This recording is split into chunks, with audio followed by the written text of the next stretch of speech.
A very good morning to all. Welcome to my channel Listen and Learn. In this video, we are going to learn NCERT 10th Standard Maths, Chapter 1, Real Numbers, Exercise 1.3. We had already seen there are three main applications of the fundamental arithmetic theorem which we are going to see in this chapter. So, the first application to find the HCF and LCM by prime factorization method. அது already 1.2 எக்ஸசைஸில் பார்த்தாச்சு. So next application என்ன அப்படின்னா to prove the irrationality of numbers. So இந்த exercise 1.3ல next topicல we are going to see this application of fundamental theorem of arithmetic.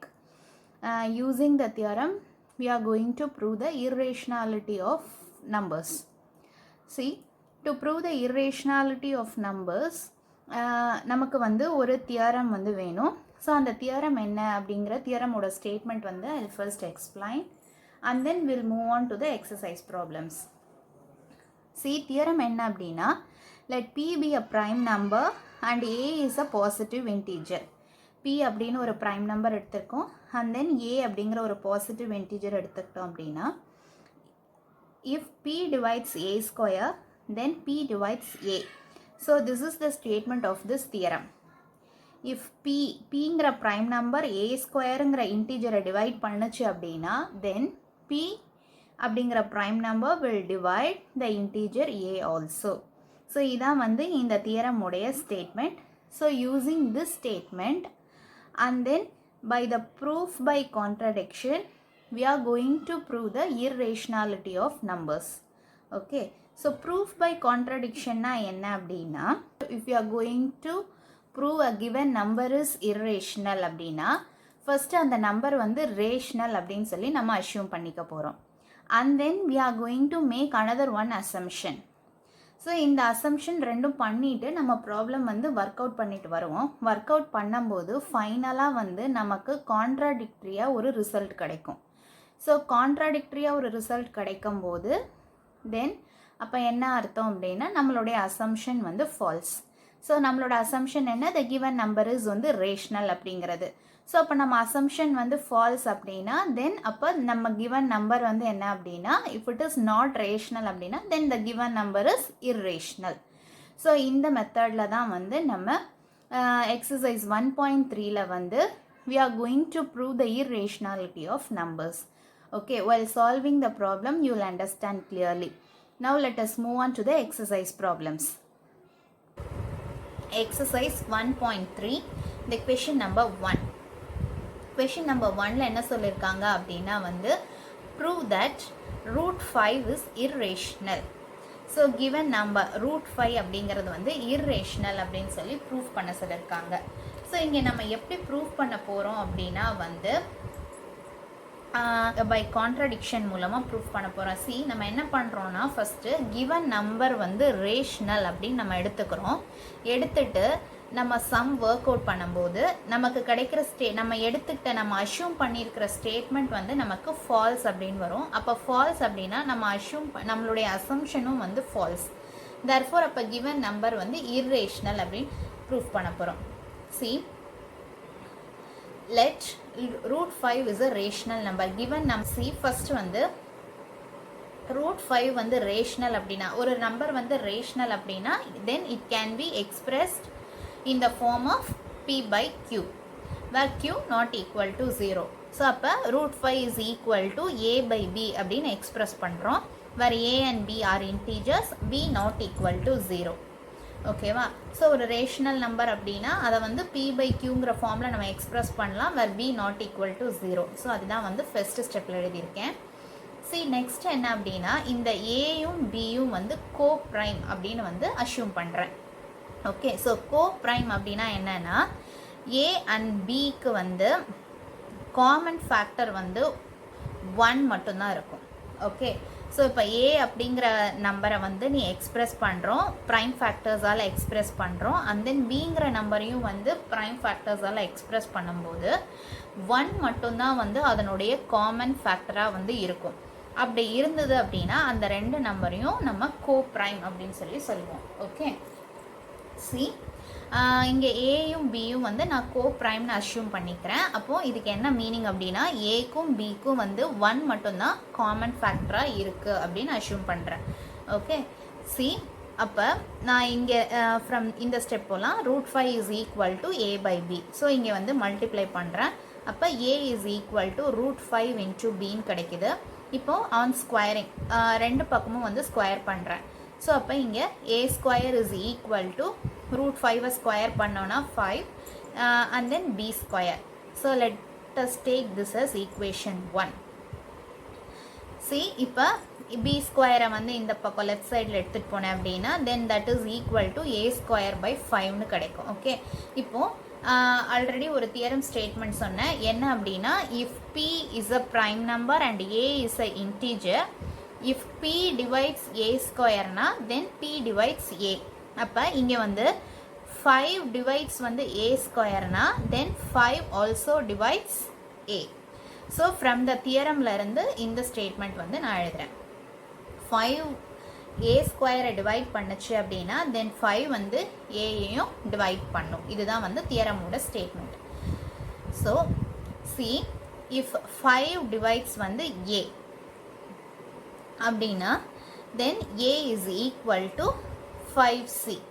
ஓகேவா, ஏ வந்து ஏயை வந்து 5 வந்து டிவைட் பண்ணுது அப்படின்னா if a is divisible by 5 அப்படின்னா then a is equal to 5 into some integer. A வந்து 5ஆல் டிவிசிபிள் ஆகுதுன்னு அர்த்தம். ஸோ அப்படி டிவிசிபிள் ஆகுது அப்படின்னா then a equal to 5 into c, where c is an integer. இப்படி எழுதலாம். தென் இப்போ ரெண்டு பக்கமும் மறுபடியும் ஸ்கொயர் பண்ணுறேன். ஸ்கொயர் பண்ணும்போது I am getting A square is equal to 5c the whole square. So square பண்ணும்போது இப்போ இங்கே ஸ்கொயர் பண்ண அப்படின்னா என்ன கிடைக்கும்? 5 5s are 25 c square. So இங்கே ஏ ஸ்கொயருக்கு பதிலாக இந்த ஃபஸ்ட்டு ஈக்குவேஷன்லேருந்து ஏ ஸ்கொயருக்கு பதிலாக என்ன எடுத்து எழுதுகிறேன்? 5b square. So 5b square is equal to 25c square. இப்போ b ஸ்கொயரை லெஃப்ட் சைடில் வச்சுட்டு இந்த 5ஐ இங்கே எடுத்துகிட்டு போனேன் அப்படின்னா 25 divided by 5 will be 5c square. இப்போ c ஸ்கொயரை லெஃப்ட் சைடில் வச்சுக்கிட்டேன் அப்படின்னா தென் இங்கே is equal to b square divided by 5. So from this எக்ஸ்பிரஷனில் வந்து இருந்து என்ன தெரியுது அப்படின்னா if 5 divides b square then 5 divides b. 5 வந்து b ஸ்கொயரை டிவைட் பண்ணுச்சு அப்படின்னா தென் 5 வந்து b-ஐயும் டிவைட் பண்ணும். ஓகே, ஸோ சி இப்போ ஃப்ரம் திஸ் இந்த 2 ஸ்டேட்மெண்ட்லேருந்து வந்து என்ன தெரியுது அப்படின்னா the a is divisible by 5 and b is divisible by 5.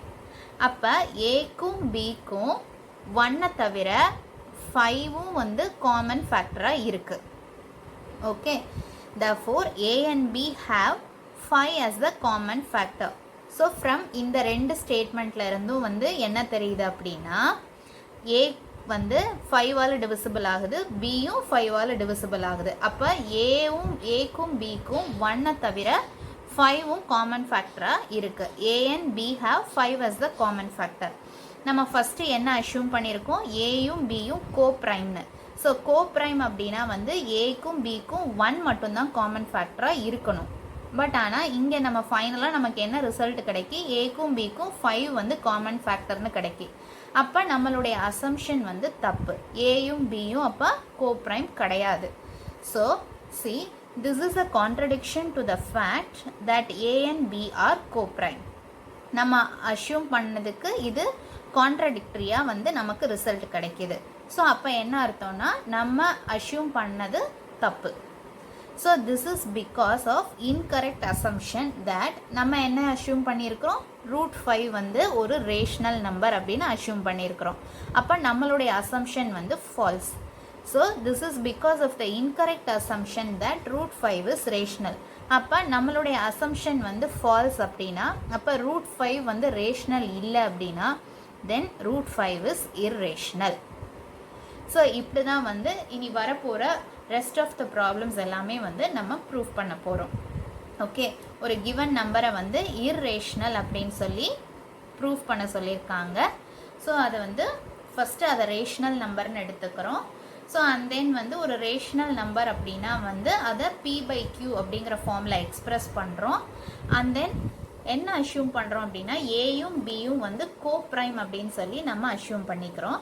So நான் ஏயும் பியும் கோப்ரைமாக இருக்கணும் அப்படின்னா கோப்ரைம் அப்படின்னா அதனோட காமன் ஃபேக்டர் வந்து 1 மட்டும்தான் இருக்கும். ஸோ இதை வச்சு நம்ம ஒர்க் அவுட் பண்ணுறோம். நம்ம ஒர்க் அவுட் பண்ணும்போது நமக்கு என்ன கிடைக்குது அப்படின்னா ஃபைனல் ரிசல்ட் வந்து ஏக்கும் பிக்கும் வந்து 5 வந்து காமன் ஃபேக்டர் அப்படின்னு கிடைக்கிது.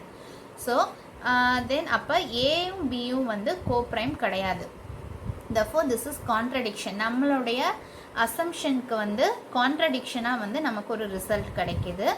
therefore ஏன் அப்படின்னா நம்மளுடைய அசம்ஷன் வந்து ஃபால்ஸ். ஸோ therefore நம்ம என்ன அஷ்யூம் பண்ணியிருக்கோம், √5 இஸ் ரேஷ்னல்னு. ஸோ நம்ம √5 இஸ் ரேஷ்னல் அஷ்யூம் பண்ணியிருக்கோம். நம்ம அசம்ஷன் வந்து false. therefore √5 is irrational. See, let us move on to the second problem.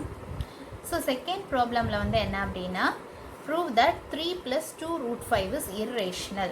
So அதே மாதிரி நம்ம என்ன பண்ணிக்கிறோன்னா ஃபஸ்ட்டு சம் வந்து என்ன மெத்தடில் ஃபாலோ பண்ணோமோ அதே மாதிரி தான் வந்து எல்லா ப்ராப்ளம்ஸும் வந்து ப்ரூவ் பண்ண போகிறோம். சி 3 + 2 வந்து ரேஷ்னல்னு அஷ்யூம் பண்ணிக்கிறோம். ஸோ அஷ்யூம் பண்ணிட்டு ஸோ அப்போ 3 + 2√5 வந்து இட் இஸ் ஈக்குவல் டு வந்து a/bன்னு கிடைக்கும்.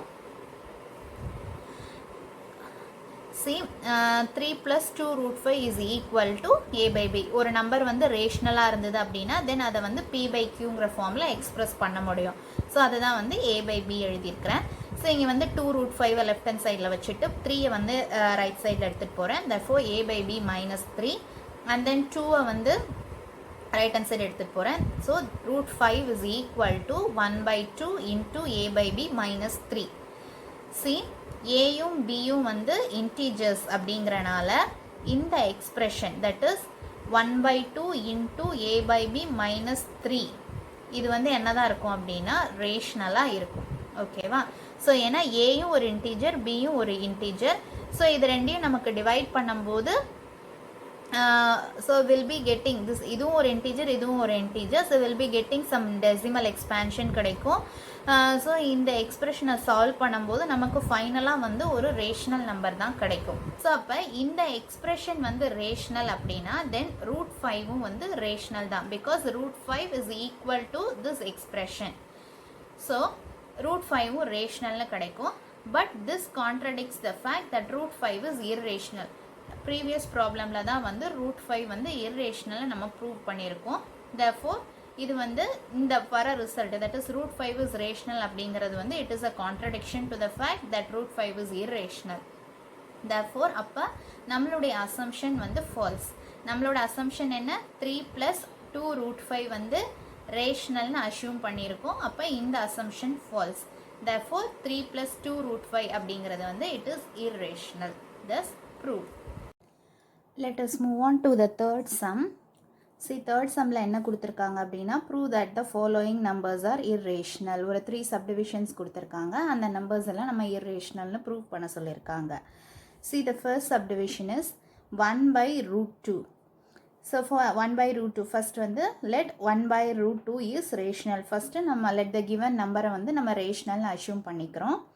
So if a number வந்து rationalா இருந்துச்சு அப்படின்னா it can be expressed in the form p/q where q not equal to 0. Therefore 1/√2 is equal to a/b where b not equal to 0. See √2 is equal to b/a. So b/a, bயும் ஒரு integer ஏவும் ஒரு integer. அப்போ b/a அப்படிங்கிறது வந்து கண்டிப்பாக ஒரு rational நம்பராக தான் இருக்க முடியும். ஸோ b/aங்கிறது ரேஷ்னல் நம்பர் அப்படின்னா தென் √2வும் வந்து ரேஷ்னல் அப்படிங்கிறது கிடைக்குது. பட் √2 வந்து ரேஷ்னல் அப்படிங்கிறது it is a contradiction to the fact that √2 is irrational. Already வந்து √2 √3 இது எல்லாமே வந்து irrational அப்படின்னு நம்ம ஃபர்ஸ்ட் ப்ராப்ளம் எப்படி ப்ரூஃப் பண்ணமோ அதே மாதிரி நம்ம ப்ரூஃப் பண்ணலாம். ஸோ we know that √2 √3 √5 இதெல்லாமே வந்து irrationalங்கிறது நமக்கு தெரியும். ஸோ அப்போ நம்மளுடைய அசம்ஷன் வந்து false. therefore 1/√2 is irrational. See the second subdivision 7√5. So 7√5 வந்து ரேஷ்னல்னு அஷ்யூம் பண்ணிக்கிறோம். Let 7√5 is rational. ஸோ ஒரு நம்பர் ரேஷ்னலாக இருந்தது அப்படின்னா அதை a by bங்கிற ஃபார்மில் எக்ஸ்பிரஸ் பண்ணலாம், where b not equal to 0. So இப்போ √5 7 வந்து ரைட் ஹேண்ட் சைடு எடுத்துகிட்டு வரேன். That is therefore √5 is equal to a by 7b. இங்கே வந்து ஏவும் ஒரு இன்டீஜர், பியும் ஒரு இன்டீஜர், 7ம் வந்து ஒரு இன்டீஜர். therefore அப்போ a by 7b அப்படிங்கிறது வந்து கண்டிப்பாக ஒரு ரேஷ்னல் நம்பராக தான் இருக்க முடியும், as a and b are integers. So அப்போ இந்த ரைட் ஹேண்ட் சைடு வந்து ரேஷ்னல் அப்படின்னா லெஃப்ட் ஹேண்ட் சைடும் ரேஷ்னல் தான். therefore √5 is rational, but this is contradiction to the fact that √5 is irrational. therefore hence our assumption is false and 7 by √5 is irrational. See the third subdivision. So third subdivisionல வந்து 6 plus √2 வந்து rational proof பண்ண சொல்லியிருக்காங்க. Sorry, the third subdivision 6 plus √2. So 6 plus √2 வந்து irrational proof பண்ண சொல்லியிருக்காங்க. See, first let us take this 6 plus 2 √2 is rational. So ஒரு number ரேஷ்னலாக இருந்தது அப்படின்னா அதை a by bங்கிற ஃபார்மில் எக்ஸ்பிரஸ் பண்ணலாம். therefore 6 plus √2 is equal to a by b.